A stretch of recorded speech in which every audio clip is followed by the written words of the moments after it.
Disabilitas 1%, 2% di perusahaan swasta dan pemerintah, apakah sudah jadi realitas atau sekedar formalitas aja? Saat ini Alfian Andika Yudhistira udah di sini sama kita semua, seorang ASN yang juga adalah ketua 4 DPP Persatuan Tunanetra Indonesia. Apa kabar Mas Alfian? Alhamdulillah kabar baik, Karyani. Gimana sebaliknya? Semoga sehat ya. Alhamdulillah sehat juga. Alhamdulillah. Kita ngomongin tenaga kerja langsung aja nih ya. Kan Mas Alfian ini ASN. Agak bahaya ini buat saya kayaknya. Enggak, aman-aman. Kita ngobrolnya yang aman-aman aja nih Mas. Mas Alfian ASN dari tahun berapa Mas? 2022. 2022. Itu masuk lewat jalur disabilitas kan? Iya, CPNS disabilitas. Itu pengumumannya tersendiri? Memang udah ada kuotanya sendiri atau cari-cari aja iseng-iseng? Sebenarnya kalau pengumumannya itu secara umum sih ya, maksudnya dia jadi ada pengumuman secara umum gitu, lalu nanti di situ baru ada kuota, ada persentasenya. Jadi misalnya untuk disabilitas itu ada lowongannya gitu, yang bisa dilamar buat disabilitas, ada yang nggak bisa dilamar buat disabilitas, ada yang bisa dilamar buat P3 3T, daerah 3T atau yang enggak, gitu-gitu sih.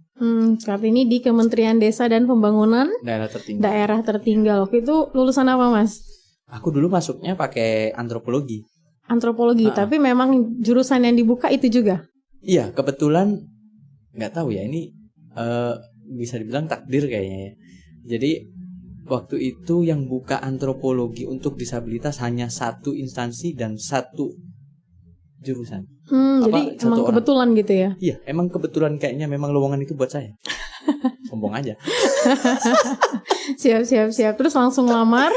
Langsung ngelamar dan ya ada tes juga sama seperti yang lain. Jadi ada substansi, ada tes administrasi dulu lah ya, terus namanya ada seleksi tes kemampuan SKD dasar ya. Lalu lulus dari situ tes kemampuan bidang, SKB, tes kemampuan bidang, terus baru wawancara.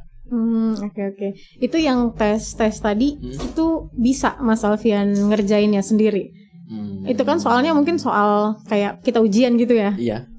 Itu ngerjainnya mandiri kah atau masih dibantu? Nano sih waktu itu. Jadi ada satu cerita yang mungkin jarang terpublikasi ya. Jadi waktu itu kan kita tesnya kan barengan sama yang lain nih. Meskipun secara teknis ada waktu yang ditambah, lalu ada tes-tes gambar yang dijadikan deskripsi kayak gitu ya, deskriptif. Tapi secara umum itu kita mengerjakan dengan komputer yang disediakan oleh BKN, Badan Kepegawaian Negara. Tapi masalahnya adalah ketika kita pakai komputer itu, iya ada screen reader-nya, iya.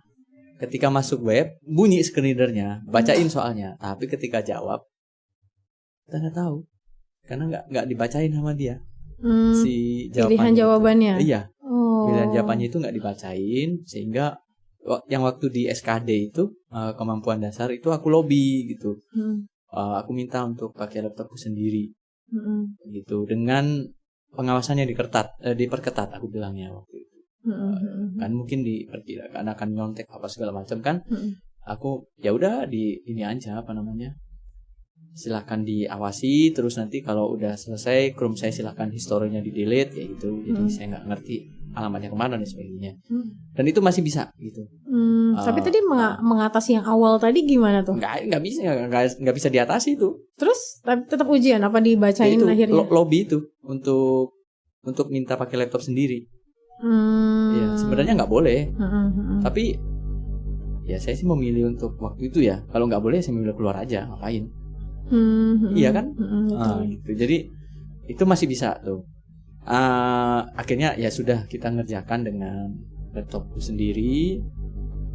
Nah masalahnya yang kedua itu yang SKB, yang seleksi kemampuan bidang, ini nggak bisa di lobby. Gitu. Jadi ya udah akhirnya dibacain, karena kalau aku mundur di situ kan juga nanggung. Udah setengah perjalanan kan, itu prosesnya udah panjang gitu kan, tinggal 1-2 langkah doang gitu. Ya udah akhirnya dibacain, terbukti nilainya anjlok. Oh iya dong. Iya betul. Karena dibacain itu ngantuknya, iya. Jadi harus konsentrasi tingkat tinggi pula ya. mana kagak boleh makan permen, nggak boleh minum, ya udah habis lah gitu. Gitu. Tapi masih masuk, lolos berarti. Setelah diakumulasi masih bisa. Oh, akumulasi itu setelah wawancara atau? Sebelumnya itu diakumulasi dulu, baru kita wawancara terus diakumulasi lagi. Gitu. Nah itu kan berarti proses itu mereka sudah beradaptasi. Kalau Mas Alfian adalah tunanetra. Sama aja enggak. Orang udah ada screen leader tapi petugasnya beda kok. Oh, setiap ujian tugasnya beda. Petugasnya beda, terus yang kedua malah nggak ada screen leadernya itu. Oh, yang pertama kan tapi ada tuh. Yang pertama ada, yang kedua benar-benar nggak ada, jadi harus ya udah memang dibacain, harus dibacain. Tapi maksudnya pertama ada itu dia memang udah tahu duluan Mas Alfian itu tunanetra atau Mas Alfian yang minta? Jadi itu ada di sistemnya gitu loh. Jadi kayak screen reader yang diinstal di webnya gitu. Itu otomatis kan, berarti ada. Otomatis ada. Tinggal dinyalain apa enggak. Ini kan kesalahan pemerintah itu di situ. Dia pasang add-on screen reader di webnya. Sebenarnya itu hanya ya Google ngomong gitu aja sih sebenarnya. Oh. Kayak masih pakai begitu. Oke. Terus proses wawancara lanjut. Nah, wawancara tuh Mas Alfian ngerasain ada hal yang berbeda kah? Maksudnya tuh, pertanyaan ini khusus buat disabilitas kah? Atau memang pertanyaan ini dirancang memang semua orang tapi diadaptasi? Kayaknya semua orang sih. Berarti nggak beda ya? Nggak beda tapi gini masalahnya, wawancara itu kan subjektif ya Kak. Jadi untungnya waktu itu yang mewawancarai aku itu dia punya empati yang tinggi. Ya, dia punya empati yang tinggi. Dan dia suka sama orang yang pernah kerja di NGO. Untungnya aku pernah kerja di NGO kan. Ada interest itu. Ya, ada interest dan sama-sama orang sosial humaniora. Jadi ya oke lah gitu. Dan beliaunya juga udah sepuh sih dan sangat terima kasih banget sih aku dengan beliau karena nilaiku tinggi banget. Wawancara itu tinggi banget. Kalau nggak ada nilai itu mungkin aku nggak lolos. Iya. Karena tipis banget. Karena tadi SKB tadi jelek tadi ya. Jelek banget aku SKB, orang jawab B. Wah, ngerti lah ngomong apa itu yang bacain. Berarti secara keseluruhan Mas Alfian mendaftar lewat jalur disabilitas, tapinya untuk seleksi semuanya normal-normal aja. Normal-normal harusnya aja. Kan kalau memang sudah tahu disabilitas, fasilitasnya pun disiapin gak sih? Harusnya begitu. Harusnya kan ya. Iya. Tapi nggak tahu. Oke. Sekarang itu diterima terus bingung lagi di dalamnya. Gitu karena kami nggak punya SOP kalau udah nerima disabilitas terus disabilitasnya mau diapain. Gitu. Waktu itu dapat di bagian apa tuh berarti? Aku waktu itu jabatan pertama di staf di penelaah teknis kebijakan. Bukan di analis sosial budaya. Analis sosial budaya. Masuk. Itu kan kalau PNS biasanya nggak langsung ya? Ya, CPNS dulu. CPNS dulu. Orientasi dulu Kak. Selama setahun, 2 bulan sih. 2 bulan. Nah, proses orientasi itu gimana ngelewatinnya? Capek banget sih. Karena gini, orientasi itu kan setiap minggu kita harus berpindah unit kerja. Dan itu kelompoknya diacak. Penempatannya juga diacak. Kita nggak pernah tahu kita besok kelompok sama siapa dan ada di mana. Capeknya adalah menjelaskan hal yang sama selama 2 bulan berturut-turut kepada tiap orang hari. Yang berbeda-beda. Tiap hari. Itu capek banget. Tapi kan dengan kayak gitu akhirnya banyak yang kenal Mas Alfian dong sebagai seorang tunanetra kan. Oh iya. Tapi respon teman-teman dulu gimana kira-kira? Sebenarnya kalau respon teman-teman seangkatan itu oke-oke aja, asik-asik aja gitu ya. Karena mungkin kebanyakan juga seumuran masih ya. Jadi ya mereka sih sangat welcome dan sangat ingin tahu ya. Wah, gimana sih kalau tunanetra kalau pakai laptop tuh gimana? Kepo gitu ya. Kepo. Nah, yang sulit kan ketika kita sudah masuk ke satu lingkungan kerja gitu ya. Tidak semua pimpinan itu aware. Oke. Dan nggak semua pimpinan juga mau misalnya kayak nyapa satu-satu terus nanyain kebutuhannya apa gitu enggak. Tapi pimpinan Mas Alfian tahu nggak ada seorang tunanetra di bawahnya dia? Nggak tahu. Sampai sekarang? Oh, kalau ini kan orientasi itu waktu orientasi nggak tahu karena kan pindah-pindah ya. Tapi ketika aku udah masuk ke unit kerja yang tetap, tahu. Terus respon pertamanya apa? Bingung. Nah itu nih, ini kan banyak banget yang kejadian ya. Kebanyak sekali perusahaan yang sebenarnya bukan nggak mau nerima tunanetra atau disabilitas, Iya. tapi mereka merasa bingung apa sih yang bisa dikerjain oleh disabilitas ini, gitu kan ya. Apa aja fasilitas yang harus disiapkan. Mereka merasa kalau misalnya nerima disabilitas itu harus siapin laptop, beli pembaca layar, gitu kan. Itu besar biayanya dan untuk perusahaan, pasang guiding block kayak gitu-gitu. Nah itu gimana tuh ngadepinnya? Ya,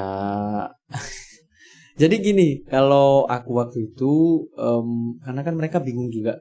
Jadi kadang-kadang itu banyak orang juga takut kalau mau ngomong sama kita yang tersinggung. Ya, takut tunanetra ini tersinggung jadi gitu ya. Jadi aku yang duluin, misalnya ruangan Kasubag TU di mana ya? Nah, aku ngobrol menghadap duluan, cerita lah gini. Aku ngapain aja. Dan itulah gunanya sosial media kalau menurutku ya. Jadi apa yang ku sampaikan itu bisa dibuktikan gitu. Ada buktinya, ada track recordnya gitu. Nah, itu juga membantu dan waktu itu kan karena aku udah bawa laptop sendiri dan sebagainya, jadi mereka aman-aman aja sih. Dan ya itulah yang menjadi, kan kalau di CPNS itu ada latihan dasar kepemimpinan selama 1 tahun. Nah itu kita kan harus bikin project tuh. Ya udah, gampang aja. Projectku adalah membuat buku panduan gimana caranya bekerja dengan teman-teman disabilitas. Oke, keren. Karena bisa dipakai langsung ya. Iya, langsung bisa dipakai. Tapi waktu itu kebingungan pemimpinnya Mas Alfian waktu itu apa? Apa nih jabatannya apa nih waktu itu ketemu? Masih analis sosial budaya. Waktu itu yang jadi kebingungan karena masih ada anggaran ya. Kalau dinas gimana? Bisa nggak Mas? Dinas luar gitu. Iya. Karena dinasku kan ke daerah-daerah yang out of the box ya, artinya. Ya, betul. Jangan ngomong aksesibilitas kalau di sana gitu. Iya, kamar mandi ada tutupnya plastik, alhamdulillah masih gitu. Serius. Karena nanti di daerah apa pembangunan? At least itu hotel loh. Hotel? Iya, hotel. Dan kamar mandinya tutupnya plastik. Wow. Iya. Jadi kalau mau gitu kedengaran. Jadi yang mereka khawatirin gimana Mas Alfian nih nanti kalau dinas gimana? Karena kan nggak boleh bawa pendamping ya? Iya, nggak boleh bawa pendamping. Terus apa yang dibutuhin gitu. Tapi aku sih, kalau aku dulu caranya gampang. Aku tahu kan kelompok yang mana yang mau dinas. Jadi aku kasih tahu mereka duluan. Aku kalau dinas tuh bisa begini. Maksudnya aku bisa kemana-mana sendiri dan sebagainya. Jadi mereka yang menguatkan untuk aku pergi. Jadi sebenarnya kita juga harus advokasi ya. Oh, iya. Kita juga harus ngobrol ke teman-teman kita nih sebenarnya bisa apa dan nggak ngerepotin misalnya ya. Bener. Tapi ada bagian-bagian yang memang kita minta tolong kan gitu ya. Iya. Oke. Tapi itu berlangsung berapa lama kira-kira si adaptasi ini tadi? Kalau sama lingkungan sekitar sebenarnya cuma 1-2 minggu kelar. 1-2 minggu. Iya. Yang susah itu kan nggak, ya itu tadi kadang pimpinan kita berganti, kelompok kerja berganti, itu yang kadang agak-agak ya lumayan agak tricky dikit tapi nggak apa-apa selagi kita sebenarnya kita oke.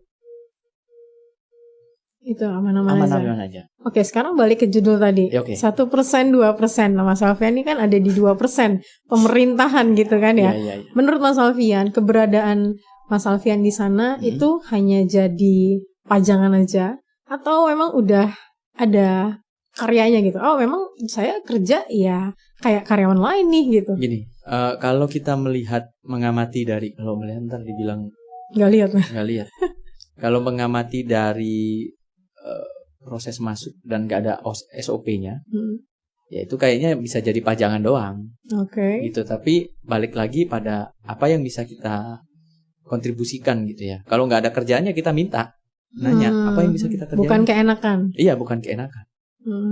Gitu. Kita nanya apa yang bisa kita kerjain gitu. Oh, bisa nggak Mas ngerjain laporan yang ini? Oke, bisa nggak bikin ini? Oke, bisa. Nah, yang mana yang nggak bisa ya kita sampaikan. Oh, kalau ini nggak bisa, kalau ini nggak bisa. Berarti sebenarnya kuota ini juga masalah realitas atau pajangan tadi ini tuh bukan tentang satu sisi dong ya? Betul. Bukan hanya dari sisi perusahaan atau pemerintah aja yang memberikan lowongan, tapi kita juga yang harus beradaptasi gitu kan? Karena kusnuzonnya adalah siapa tahu mereka memang kepingin benar, kepingin mengusahakan kuota itu, gitu. Jadi makanya dia membuka rekrutmen. Itu yang penting masuk dulu gitu. Selebihnya ya mari didiskusikan kan begitu. Nah kalau kita keenakan ya Ya kan nggak ada kerjaan, makan gaji buta namanya. Udah Kan? buta makan gaji. Kan enak lah nggak ada kerjaan kan, gaji jalan terus Iya, gitu iya, kan. iya, iya. Tapi akhirnya kita jadi useless dan benar-benar jadi pajangan Ya gitu ya. beban kehidupan sih kalau menurutku ya jadinya. Siap. Terus selama berkarir udah berapa tahun ini, kira-kira hal yang paling menantang tuh apa? Dari sisi 1%, 2% tuh. Yang paling menantang tuh sebenarnya gini. Kan orang-orang itu kan nggak ngerti kita itu beneran bisa atau enggak, atau beneran nggak bisa atau enggak. Jujur kepada diri sendiri, kalau pas kita lagi capek tapi itu kita bisa kerjain, mau apa nggak ngerjain, itu yang jadi tantangan terbesar ya. Artinya kalaupun kita ngomong aku nggak bisa, ya mereka nggak apa-apa gitu. Tapi kan kita bisa sebenarnya. Nah ini jadi satu hal yang mungkin ya perlu apa namanya, perlu dedikasi ya gitu. Nah yang kedua adalah ini mau nggak mau kita itu kadang-kadang ketemu orang-orang yang pingin melakukan pencitraan diri sebagai pimpinan. Jadi kita harus tahu ini kita ini benar-benar lagi kerja atau lagi dimanfaatin, dikerjain. Kalau aku akan melakukan dua hal. Kalau aku dikerjain, aku kerjain balik. Iya. Pimpinan lo. Gak peduli. Gak ada, tapi positif ya. Artinya misalnya nih, dia kepengen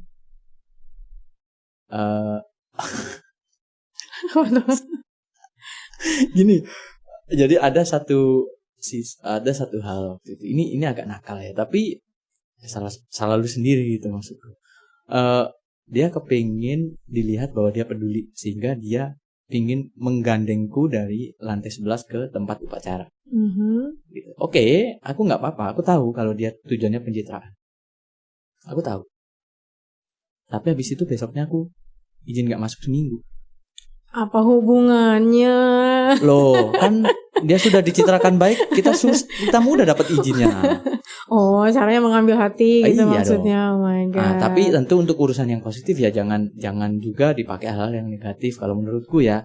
Okay. Gitu. Terus misalnya nih, dia kepingin gimana ya gitu supaya terlihat apa namanya, ya memang ada interaksi dan sebagainya. Aku buat aja konten.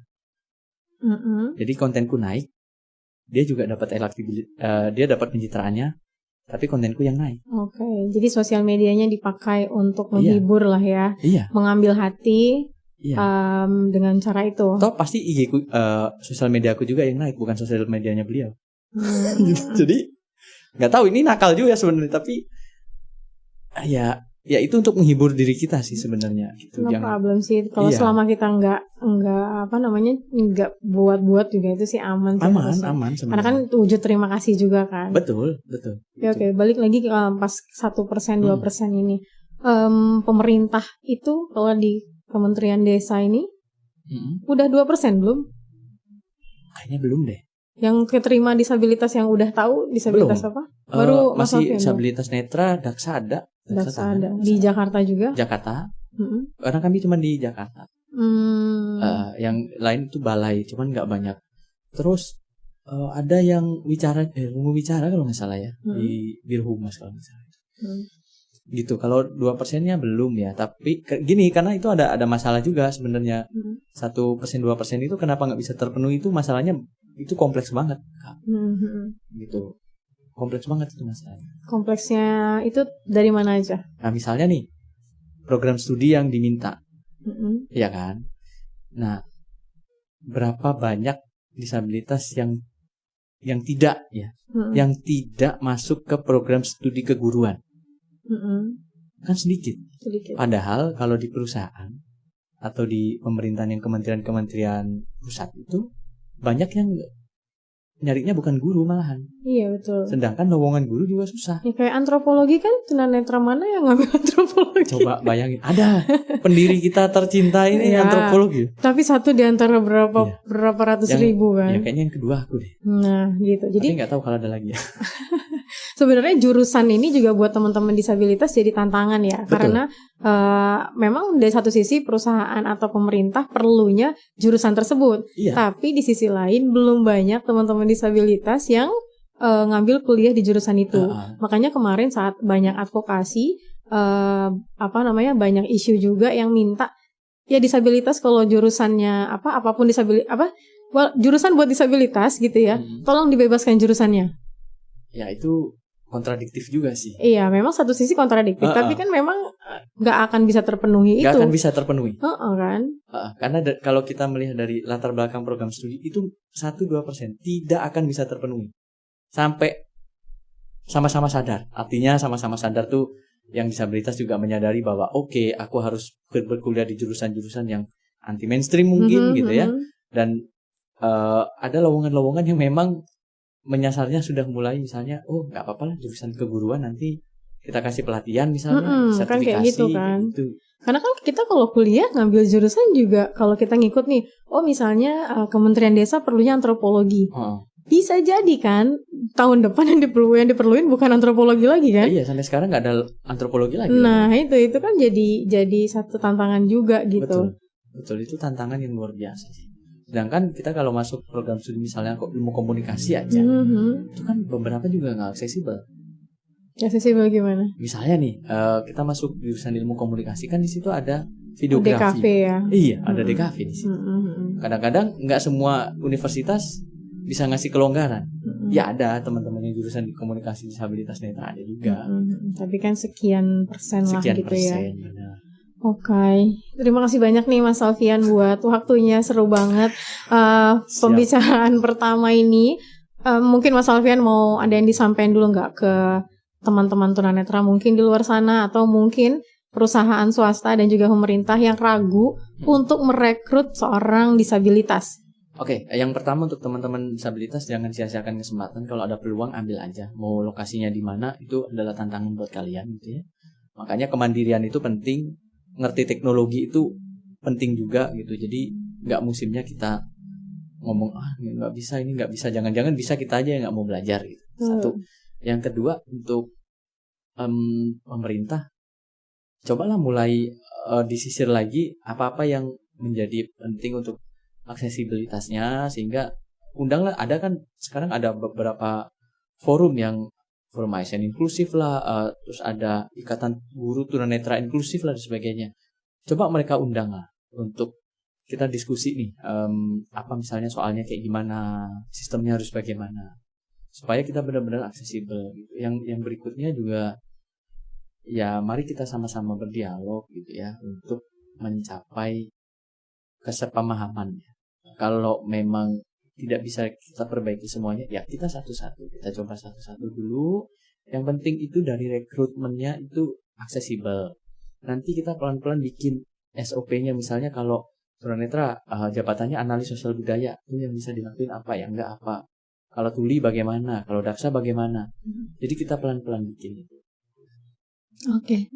Luar biasa banget ini. Ditutup sama konsultasi. Kita juga Pertuni juga siap gitu ya, terbuka untuk berdiskusi baik dengan pemerintah swasta maupun pemerintah swasta, perusahaan swasta, ya ampun, saking ininya nih excitednya gitu ya, perusahaan swasta dan juga pemerintah untuk bisa memenuhi kuota 1-2% ini, karena menjadi disabilitas bukan cita-cita manusia manapun, tapi keikhlasan takdir yang harus dijalani dengan penuh keikhlasan. Terima kasih sekali lagi Mas Alfian Andika Yudhistira untuk kedatangannya, dan sampai jumpa di media Pertuni selanjutnya.